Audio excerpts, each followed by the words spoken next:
And so these companies that are trying to do the right thing lose their industry. They lose their they lose their profits and stuff. And it's really a frustrating situation. Yeah, it's very challenging. So now you mentioned avoid soy and flax was one of your recommendations. And I mean, there's a lot of research that I've seen and many doctors actually recommend both of them. Are you Yep. saying that only because of the context that we're so over flooded, or are you saying that those are, we're so over flooded with these chemicals, that make them just, just even worse, or Yep. are they inherently bad for you? Let's say we lived in a perfect world. It's 200 years ago, and we have these same beautiful soy and flax products. Exactly. No, I think 200 years ago, awesome. They're probably good for you, literally. Um, if you're not overdoing it, I think there's a reason. The problem with a lot of ultra processing and stuff in our foods is people tend to eat way more of one thing than our ancestors probably did for thousands of years. And soy is very vulnerable to that because they have these massive soy fields everywhere. And so it's just inundating us. Our ancestors never did that for thousands of years. So like 200 years ago, I would have said, yeah, it's good for you to have a little bit of soy. Like these Asian cultures that have had a lot of soy around for a lot of years, number one, they ferment their soy, right? And when you ferment these foods, it does break down all the estrogens. And oftentimes it leads to the positive byproducts of those breakdowns, which are super good for you. So I'm a big fan of soy, even right now, or even today, if you're fermenting it. But if you're not fermenting it and you're having it all the time, that's a problem. And like you said, it's because my argument is we're inundating ourselves with it, with all these other estrogens. But also, even a couple hundred years ago, I wouldn't recommend loads and loads of it. You know what I mean? Like, I don't think there was ever a time when people did that. And I don't think there was an argument to be made that that's super good for us somehow. Again, like the one argument that jumps out at me is the postmenopausal women, because you kind of want to boost your hormones when they drop off the cliff, but I'm a fan of just using natural bioidentical hormones to do that.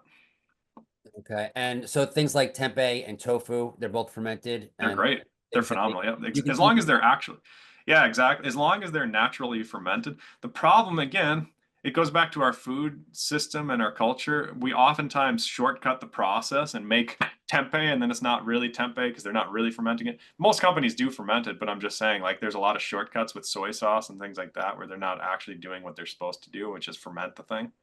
But yeah, if it's fermented, I'm a huge fan. All right, great. I'm just thinking how my tempeh is wrapped in plastic. The Exactly. packaging.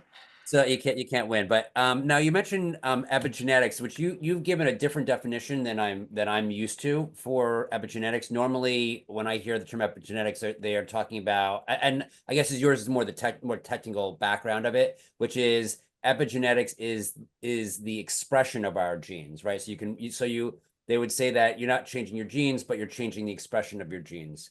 Yep. Is that the mechanism by which the genes are expressed? Is question one. And two, how do we, you mentioned that you can undo or make healthy marks on your DNA or undo those marks on your DNA. How do we do that? Because I'm sure our listeners are dying to find out how to undo that. Sure, sure. Well, yeah. So people like to simplify it just so they can understand it better. And they say, like, yeah, epigenetics is how your genes are expressed, right? And that's true. I mean, that's fine. That's a good way to think about it.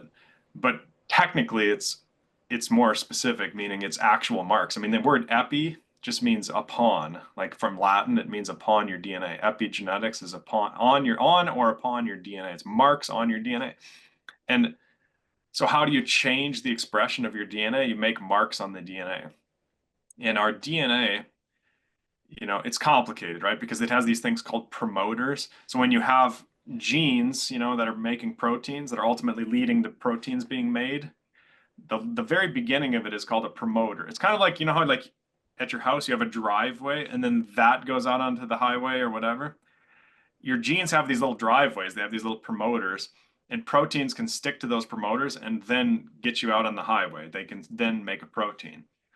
And if your promoter is being blocked by epigenetic marks, then you don't go down the driveway, right? You got a roadblock on your driveway, you can't get out. And then you lift up that roadblock and then you can get out on the highway. So that's basically what, if you want to think about proteins like that, you know, you got all these roadblocks on all these driveways.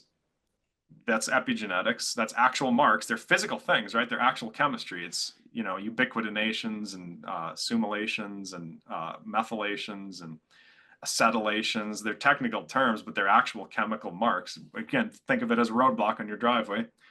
Your cells can take those roadblocks off. Boom, you make proteins, right? Technically, you make mRNA and then you make proteins. But the point is, downstream, the whole point is to make the proteins. It's not to make the mRNA. Generally, the point is to make proteins. But so yes, that's the practical effect of epigenetics, is ultimately leads to gene expression, and gene expression means you're making proteins, right? That's basically when people say, oh, it changes the gene expression. What they mean is it changes the way your body makes proteins. And again, that's kind of technical for most people to get, but it's physical marks on your DNA. You can quantify those marks, by the way, which is pretty cool. The problem is they change all the time, right? So it's hard to measure them. It's hard to do a scientific study and look at epigenetics. I've done it. I did it at Mayo Clinic for 3 years, 3 straight years. That's all I did. And it's challenging because they're changing all the time. And again, they're positive and negative. And how do you improve them in a positive way? You improve your hormones, right? It's almost always the sex hormones that alter it's kind of like if you have a scratch on your CD. Remember back when you used CDs? I mean, those are really hard to reverse. The sex hormones, meaning testosterone, estrogen, progesterone, DHT, DHEA, whatever, those are really good at erasing those scratches. So I would focus on those. If you're doing blood tests, focus on hormones. And you don't want to be in the normal range because, again, we talked about normal being suboptimal a lot of times. They've modified these normal ranges on the blood tests. You want to be optimal. If you're not sure what that means, you just want to be on the high end of the normal range, right? I don't want people to be obscenely high and way over the normal and like be juicing on steroids and all that. Obviously, that's damaging to your body in different ways. But if you're unsure of what's an optimal range for your sex hormones, generally, not always true, but generally, you want to be on the high end of normal. Just keep it simple. Okay. But now, so what are the things that we can do in our everyday lives to remove the scratch on the CD Yeah. or Improve your hormones. yeah, or unblock the driveway or whatever the analogy was. Yeah. Well, the number one, check them on a blood test. Most people don't. Like for men, I'm a huge advocate of like check your testosterone. For women, I'm a fan of check your testosterone also, and check your progesterone, check your estrogen, kind of get a sense of where your body is. Because if you don't need to improve, then you don't need to improve. But a lot of people need to improve. And then number two, it's important to remember almost everything that improves your health improves your testosterone for men and women. Like if you get terrible sleep, your testosterone goes down. If you never exercise, your testosterone goes down. If you have vitamin deficiencies or mineral deficiencies or whatever, your testosterone goes down, right? Almost everything that in sunshine improves your testosterone, exercise, sleep, like basic stuff. I don't want to give people like a list of supplements that they go and buy and all that. Generally, it's pretty basic. In some cases, it's more advanced, and that's why I do genetic consulting, because I look at people's SHBG genes and things like that to make, if you're making too much sex hormone binding globulin. SHBG is the thing that transports our hormones around our body, right? Our sex hormones, the ones that are made from cholesterol. That's like the taxi for sex hormones.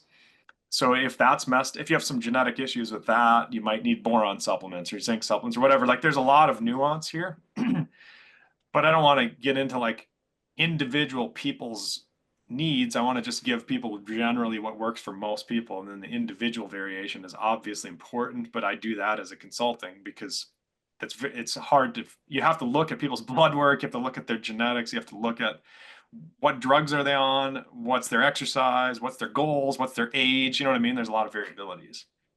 And with regard to removing those marks, and because you were talking about how it can get passed on, which I think is the most disturbing thing. Mm-hmm. And I think initially, and maybe this has changed in the way it's taught, in the last 20, 30 years, but when I was taught about DNA, years and years ago, it made it sound like it was immutable, right? You had your DNA, you were born with it, you passed on your DNA, and now it sounds like, based on what you're saying, you're passing on the impacted DNA that, this marked DNA. Yep. So, okay. And so the same things that would help us as individuals, I guess, would help with regard to what we pass on. Exactly. Pretty much everything, right? And that's the thing about epigenetics that's so interesting. Like when I used to do epigenetic sequencing, and there's a number of different ways to do it, and we don't have to get into all the crazy technical stuff about it, but it's amazing how fast it changes, right? It's frustrating almost because you want to develop, like, of course, these drug companies that are sponsoring the research and even the academics, they're mostly interested in patenting a product and developing something for consumers and labs and clinics. And when you're studying epigenetics, it's changing so much that you're like, well, how are we going to pin down like the marks that we need to look at because it's changing all the time? You know what I mean? And so, you know, it's really, and somebody's asking about the studies that we use to determine what DNA marks and stuff. It's in my book, right? The reason there's a whole bunch of graphs and charts and stuff I didn't talk about today, but especially the inheritance and the infertility is the problem, right? Because subsequent generations in animal studies particularly become infertile worse and worse and worse in future generations. So it's not just about our health, it's also about our fertility and the ability to pass on genetics. But at least the DNA doesn't change. That's why I like to do genetic consulting with like the Ancestry DNA or MyHeritage or 23andMe DNA type stuff, because first of all, 23andMe, they before they went bankrupt, I mean, they were sequencing 700,000 SNPs, and Ancestry.com does the same, and MyHeritage does the same, and MyHappyGenes does the same. All those companies use the same third-party testing company. It's called Illumina. But the point is, when you have 700,000 SNPs, that's DNA. That doesn't change. It's not the whole picture of your health because epigenetics is a huge important aspect. I would say it's like a 50-50. It's like your DNA is 50%, your epigenetics is 50%. You have to work on both of those things and understand both of those things to understand what to do optimally for individual health. But it's tricky. It's a moving target, epigenetics. What are the clinical symptoms that we should look for to, maybe realize that we are, obviously we're all inundated with all these chemicals, but what we're actually being impacted physically in a clinical way? Yeah, I would say hormones, mostly hormones on your blood tests and things. There's technically a test now they developed. It's a new thing, but it's from Mosaic Diagnostics. They can measure the endocrine disrupting chemicals in your blood.